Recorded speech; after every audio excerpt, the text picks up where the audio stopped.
एक छोटे से गांव में धीरज नाम का एक लड़का रहा करता था। उसकी शादी अभी कुछ ही दिनों पहले हुई होती है। धीरज बहुत ही गरीब था। वो अपने घर के खर्चा चलाने के लिए खेतों में काम किया करता था। एक दिन धीरज की पत्नी उसे कहती है, अजी मैंने आपके लिए खाना बना दिया है, तो आप हाथ मुंह धो के बैठ जाइए और खाना खा लीजिए। उसके बाद आप खेतों में काम करने चले जाइएगा। अच्छा ठीक है, जाओ तुम खाना ले आओ और मैं खा के खेतों में काम करने जाता हूँ। इतना कहते ही धीरज की पत्नी उसके लिए खाना लाने के लिए चली जाती है और कुछ ही समय में धीरज खाना खा के अपनी खेतों की तरफ निकल जाता है और अपने खेतों में खूब मेहनत से काम करने लगता है और शाम होने से पहले ही अपने घर की तरफ आ जाता है। खेती से धीरज के पास इतने पैसे नहीं हो पा रहे थे जिससे कि वो अपने परिवार के खर्चा चला सके। एक दिन धीरज की पत्नी धीरज से कहती है, अजी मुझे तो नहीं लगता है कि हमारी गुजर बसर एक खेत से हो पाएगा। आप ऐसा करिए, किसी दुकान पे कोई काम धंधा देख लीजिए जिससे थोड़े बहुत और पैसे मिल जाएंगे। अच्छा ठीक है भाग्यवान, मैं आज ही जाता हूँ शहर में और कोई ना कोई काम देख के आता हूँ। अगर कोई काम मिल गया तब तो बहुत ही अच्छा हो जाएगा। इतनी बातें बोलते हुए वो शहर की तरफ निकल जाता है। नदी के किनारे एक सोनपुर नाम का गांव था। उसी गांव में राजू नाम का एक व्यक्ति रहा करता था जिसकी एक फलों की दुकान थी। राजू का दुकान इतना प्रचलित था कि वहां पे हजारों से ज्यादा लोग राजू के फल वाले दुकान से फल ले जाया करते थे, जिससे उसे काफी मुनाफा हुआ करता था। धीरे धीरे राजू बहुत ही ज्यादा अमीर हो चुका था। एक दिन वो अपनी पत्नी से कहता है, सुमित्रा देखो, अब हमारी दुकान कितनी ज्यादा चलने लगी है और हमें तो पैसों की भी कोई कमी नहीं है। अब मुझे लगता है मुझे अपने दुकान पे एक कारीगर रख लेना चाहिए जो दुकान संभाले और मैं कुछ दिनों के लिए आराम कर लूं। अच्छा ठीक है जी, अगर आपको यही लगता है तो यही सही। आप किसी को ढूंढ के अपने दुकान पे रख लीजिए और कुछ दिनों के लिए आप आराम कर लीजिए। इतनी बातें बोल राजू जंगल के रास्ते अपनी दुकान पे चला जाता है। तभी उसी दुकान पे धीरज भी आ जाता है और राजू से कहता है, भैया अगर मेरे लायक आपके पास कोई काम हो तो आप मुझे वो काम सौंप दीजिए, क्योंकि मुझे काम की बहुत आवश्यकता है और आप उसके बदले मुझे थोड़े कम पैसे ही दीजिएगा। अरे हाँ क्यों नहीं, मैं तुम्हें काम पे रख लूंगा, लेकिन थोड़े कम पैसे नहीं, तुम्हारी सैलरी के पूरे पैसे मैं तुम्हें दूंगा, लेकिन तुम बस ईमानदारी से काम करना। जी बिल्कुल भैया, मैं आपके दुकान पे पूरी ईमानदारी से काम करूंगा और एक गरीब ही सबसे ज्यादा ईमानदार होता है। अच्छा ठीक है, तुम कल से दुकान पे टाइम पे आ जाना, कल से तुम्हारी नौकरी पक्की।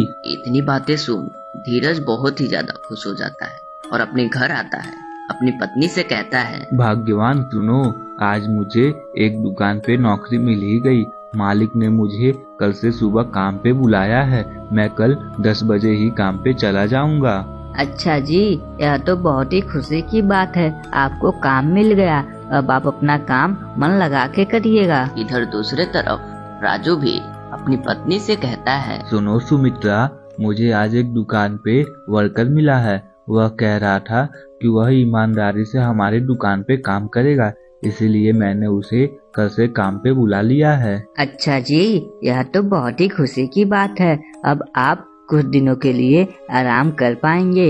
जैसे ही अगला दिन होता है, धीरज खाना खा के थोड़ा सुबह ही राजू के शॉप पे चला जाता है। अरे क्यों भाई, आज राजू नहीं आया, कहाँ रह गया राजू? अरे भैया, अब से राजू जी नहीं आएंगे, उन्होंने यह दुकान मेरे हवाले कर दिया है। अच्छा ठीक है, चलो तुम मुझे 1 किलो आम दे दो, क्योंकि मुझे बहुत ही अच्छे आम लगते हैं। दिन भर फल बेचने के बाद धीरज राजू के पास जाता है और कहता है, मालिक, आज मैंने सुबह से लेकर शाम तक में 3,334 रुपए की बिक्री की है।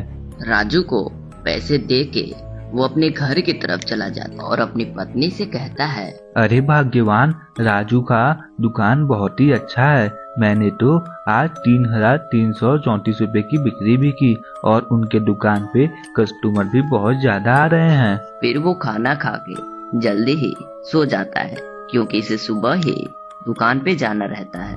और अगले दिन धीरज दुकान पे चला जाता है। तभी उसके सामने बहुत ही भयानक सी चुड़ैल आ जाती और चुड़ैल धीरज से कहती है, अरे ओ धीरज, तुमने अपनी जितनी भी सामानें रखी है वे सब मुझे दे दो, वरना मैं तुम्हें जान से मार डालूंगी। अरे चुड़ैल बहन, मैं अपनी सामान आपको कैसे दे दूं? यह तो मेरे मालिक की दुकान है और मेरे मालिक यहाँ है भी नहीं। अरे ठीक है, अगर तुम कल अपने मालिक को नहीं बुला के लाए तो मैं तुम्हारी जान ले लूंगी, चाहे तुम कहीं भी छुप जाओ। अच्छा ठीक है चुड़ैल बहन, कल मैं अपने मालिक राजू को बुला के लेके आऊंगा, फिर तुम मुझे कुछ नहीं करना, ठीक है ना?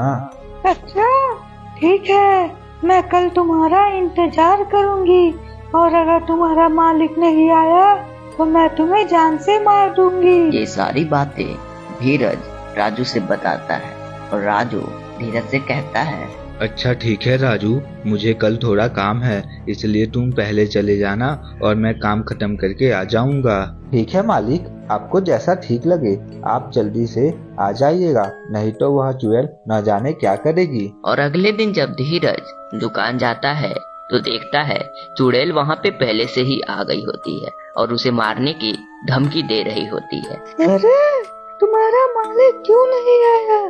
जब मैंने तुमसे कहा था, तुमने कहा तुम अपने मालिक को लेके आओगे, लेकिन अब तो मैं तुम्हें ही जान से मारूंगी। और वो धीरज को जरा भी बोलने का टाइम नहीं देती है और उसके ठेले में और उसके शरीर में भी आग लगा देती है, जिसके कारण उसकी मृत्यु हो जाती है। और जैसे ही रात होती है, राजू अपनी पत्नी से कहता है, सुमित्रा, मुझे इतना ज्यादा काम था कि मैं घर पे वापस आ ही नहीं पाया और ना ही दुकान पे जा सका दिन में। मुझे तो राजू की बहुत ही ज्यादा फिक्र हो रही है, उसे कहीं कुछ हो ना जाए। अरे हाँ जी, आपको तो अभी तक चले जाना चाहिए था, ना जाने राजू कैसा होगा। दोस्तों आगे वाले वीडियो में क्या हुआ पार्ट 2 देखने के लिए सब्सक्राइब कीजिए खूनी कहानी टीवी को, ताकि हमारी कोई भी वीडियो आए तो सबसे पहले आप तक पहुंचे। वीडियो को भी लाइक कर देना।